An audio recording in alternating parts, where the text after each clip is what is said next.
Y'all, today on the show, we have my good friend Erin Chase. So if you're into meal planning on a budget, stay tuned because Erin is your girl. You're listening to my mom on the Mommy's Home Office Show.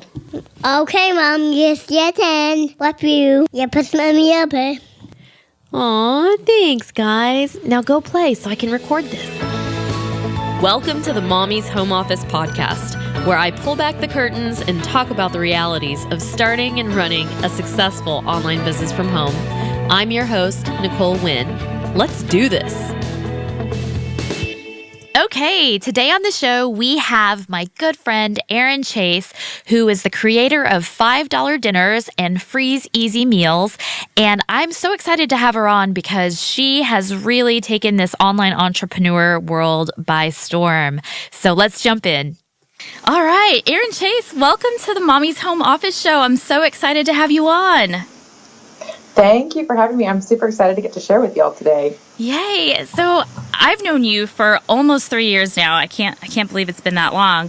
But I met you at Amy Porterfield's B-School bonus weekend. And it has, I've got to say, my audience has heard a couple people on from that weekend, and they're probably like, oh my God, Nicole, who else are you going to bring on from that weekend? But I'm telling you. It was a great group. It was a great group. And just when you go to these networking events and you go to these conferences or things like that, you meet so many cool people and you build friendships with people who are just like you doing online business, and you watch them grow and serve so many people and change so many lives. And that's why I like to have them on. So take us, Erin, through the evolution of you growing as a mompreneur or, an online business person from home, because I know it started out in a kind of challenging situation and it kind of started by accident, right? Yeah, it all did start by accident. It was when the gas prices were going up back in the summer of 2008. Almost 10 years I've been doing this. And it really was like we needed to cut our grocery spending because everything else in our budget was pretty much as low as it possibly could have been. We didn't have cable. We didn't have cell phone, like unlimited plans. We had like pay-as-you-go cell phone, which was a thing 10 years ago, apparently. I vaguely remember that. I just know we had the cheapest option.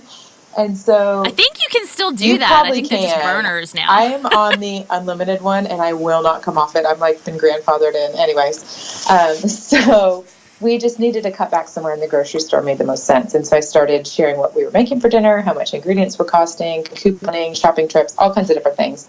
And I did that from home with my two little guys. My older two sons were 3 and 3.5 and 1.5 when I very first started. 3 and 1-ish. So they were little, but it really, I was just throwing stuff up in a blog post. It wasn't very well thought out. I didn't even know this was going to be a business. I didn't know it could be a business until it really was pretty quick. I figured that out. I thought you could make 2 pennies a day with Google AdSense, and that was about what it was back then. It's improved greatly as the ad networks have evolved as well, but I just didn't think it could be a thing until I got in with a legitimate ad network, and then it was hundreds of dollars a month? Okay, let's do this. And so I filed my business certificate, and I started taking all those different steps that you need to do, and really I was just working half hour a day, maybe an hour a day, just answering emails, talking to people on Skype and Twitter, and it was just kind of fun.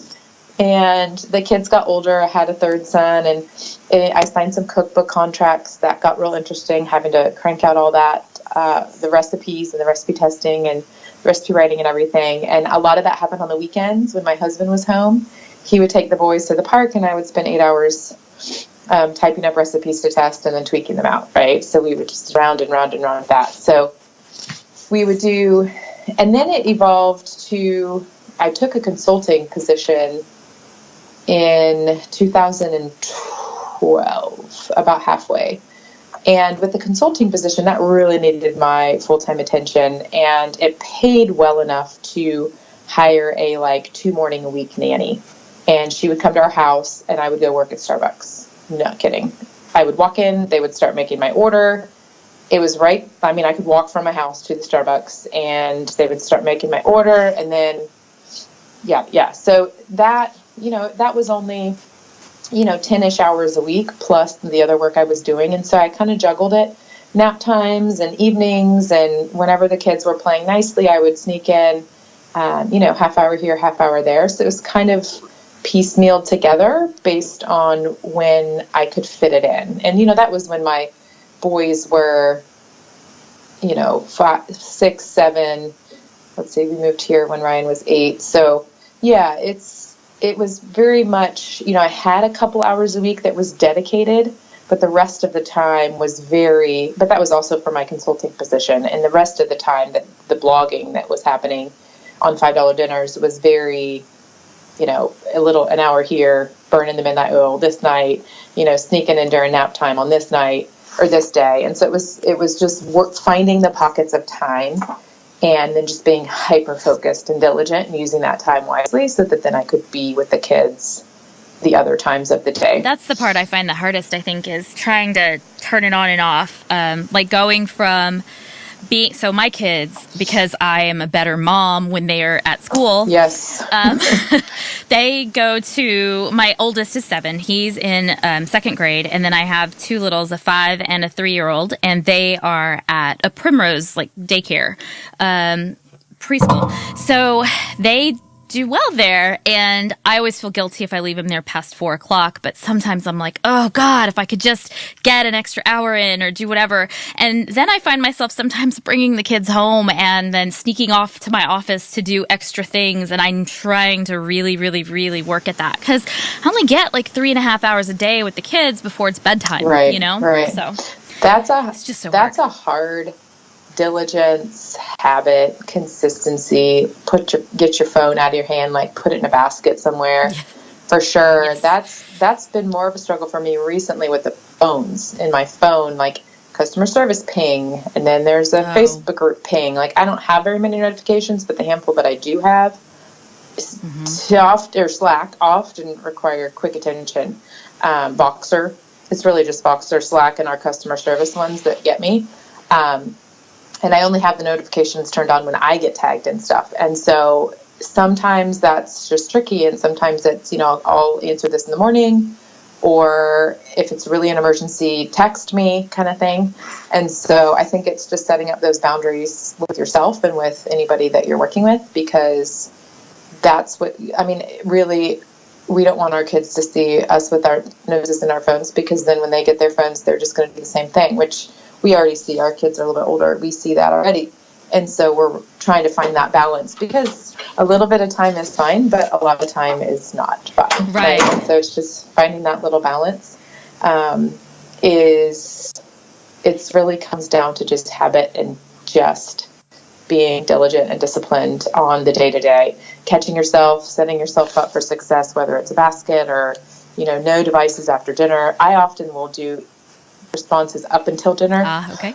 I'm in the kitchen, my phone's right there. If somebody needs something, I can respond quickly. But then after dinner, from dinner through, because the kids are often doing homework or something. It's kind of a bit of a circus at my house, let's be real. But well, you have dinner, 4 boys. Yeah. I get it. I've got 3. You're just a little older than me. It's a circus for sure. But so trying to have that boundary of okay, once we get to dinner and then beyond dinner into bedtime is no phone zone. And so just trying to figure out, that's not going to work for everybody, but figuring out striking that right balance for you. And then once they're all in bed, if there's anything else I need to do or any other questions on Slack or something like that, then I'll just pop off answers real quick before bed.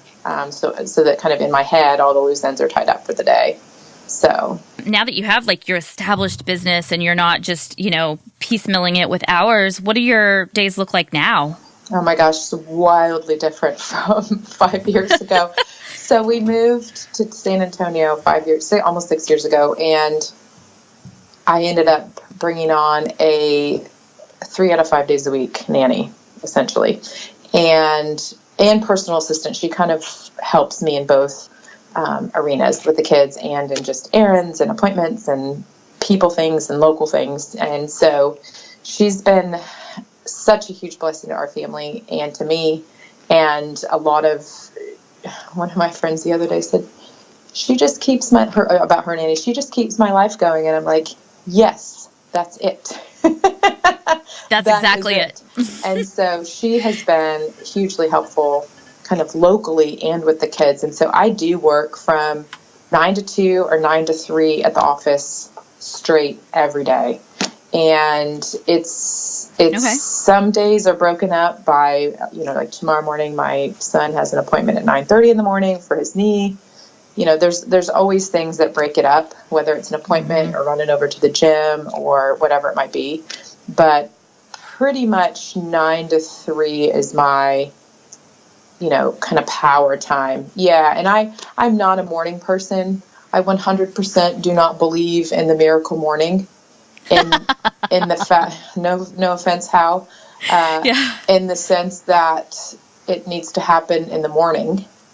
Right. I agree. 100% am on board with creating routines and habits and rituals for yourself. For me, that happens about 9:30 or 10. That's my peak time. That's so funny that you say that, because that is mine too. I cannot, before the kids are out the door, I'm sorry, there is no miracle morning happening. Even if I try to wake up at 5 o'clock, osmosis will happen and they will know that I am awake and they automatically wake up, and it drives me nuts. I tried and tried and tried, but you are right. It happens for me around 8:30 or 9 o'clock in the morning. So no, and you need to own that. And if you're listening and you're the same way, like, I'm sorry, I'm a magnet for my children. I am a magnet. Yes. Just like you said, like if I wake up and moving around, somebody is up and moving around. There is, even if I got up at 4 in the morning, which I'm not going to do. They know. They will get up and they will come and lay their head on my lap, and that is not a miracle morning. So no, it's not. That, I don't know if Hal has young children. I see, actually, this is kind of one of my pet peeves. I see a lot of these people talking about productivity and things like that. And I'm like, hey, none of y'all have small kids. None of you do. Right. Or you're married. Well, or you're not married. Who was it? Was it on? Right. It was on it was on somebody's podcast where there was a girl that did the miracle morning with kids, and she's incorporating her small children into this miracle morning. And I'm just wondering how long that's going to actually work out. I will tell you that my miracle morning is that everybody gets out the door with all the right uniform clothes on, with the right lunchbox and the right backpack and the right homework done. Like, that's a miracle morning for me. Yes. Then I do my own miracle mid-morning, right? Once I get to the office, I'm not dishing on it at all. I love the concept of it. It just doesn't need to happen at 5 a.m. There you go. I totally agree. I love that whole concept, and I actually like the savers. I love the little having that routine and going through it all. I just cannot do it first thing in the morning. It doesn't work that way. Nope. So, well, I wanted to. I'm glad you and me are alike in that way, because it just doesn't work. Okay, Erin, you haven't even gotten into the things that you have. So you help people with dinner planning. You have $5 dinners. You have freeze easy meals. I think you even have an Instant Pot cookbook now, and you even have freeze easy products. Man, it's just so much. Can you walk us through those things? Can you tell us more about it?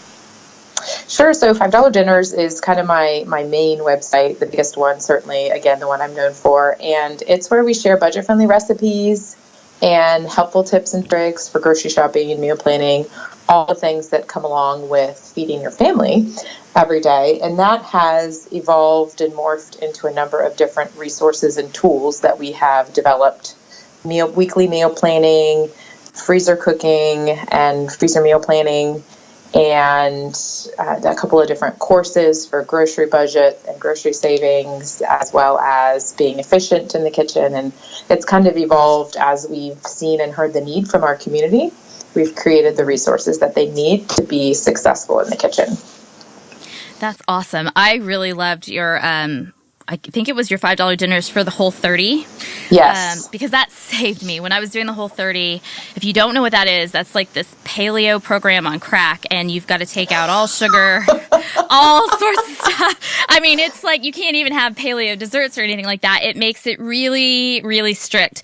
But it actually simplifies it a lot. You just, when you're first starting, it's extremely overwhelming of all the no's that you can't have. And Erin's week of food made it so, or it was 3 weeks of food, wasn't it? It's 6, I think, yeah. 6 weeks of food, yes. And it made it so much easier for me to just stick to the plan, do the recipes, and be done. And it made it a lot cheaper than normal grocery shopping for me anyway. So that was awesome. And now your Freeze Easy program, that is something I want to start trying once my broken leg is is mended and I can stand up and cook again. But your Freeze Easy, tell me about that, because it has you have products now. Yes, we do. We have physical products that we mail to you. We have a digital program as well. They kind of go hand in hand. And so we developed that because we had shared a number of different meal plans that you can use ingredients from Costco, and all the ingredients combined cost $150. And those sort of mix and match recipes and from the bulk ingredients from Costco, we put all these different plans, and they went viral on their own a number of times, and they just became a beast in and of themselves. And thousands and thousands and thousands of them were sold over a couple year period, and the overwhelming majority of the feedback, probably to the thousands of emails back to us of, well, I like 7 or 6 or 8 of these recipes on your list, but we're not going to make the other 2. What do I do? Because the shopping list kind of gets messy because of the mixing and matching of ingredients and yada, yada. And I just thought, we'll just create a software that you can pick your own recipes. That's great. And kind of create your own version of that. And so that's what we did. And it's been wildly successful. We launched that just about 2 years ago. So it's kind of that, you have this great resource, but then it needs to be better.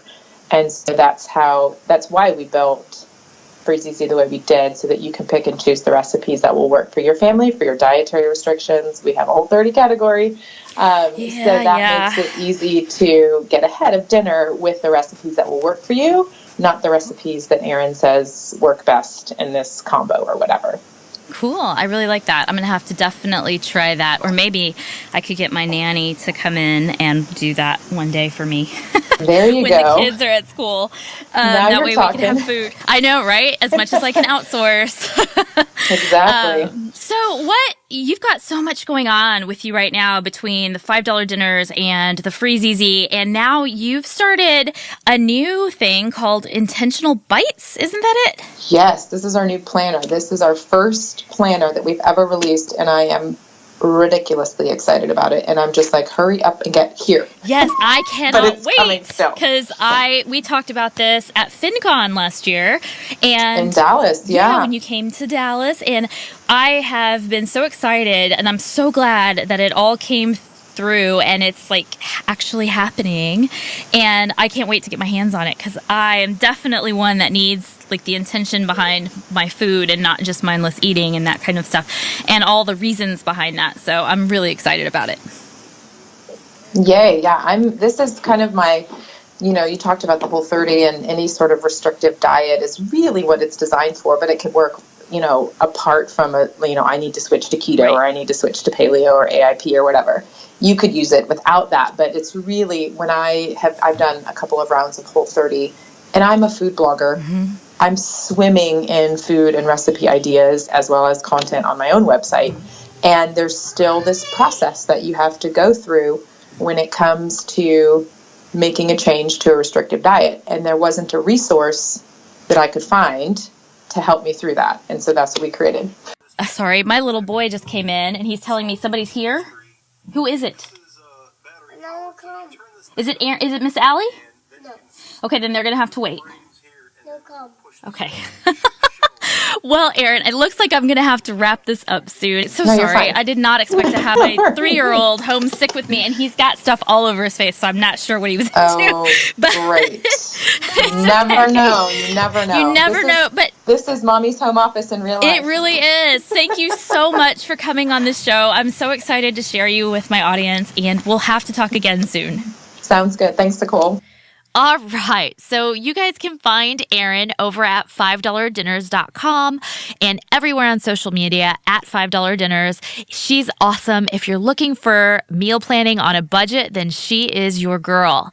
I am so glad you stuck with me. Tyler had nothing pressing at the front door, just an Amazon package that he wanted to tell me was there. And he had pirate booty all over his face, shirt, hands, everywhere. So yeah, that was how my interview ended. But you know what? That's real life. I had him here. He was sick, and I was literally on my first day of being in a cast.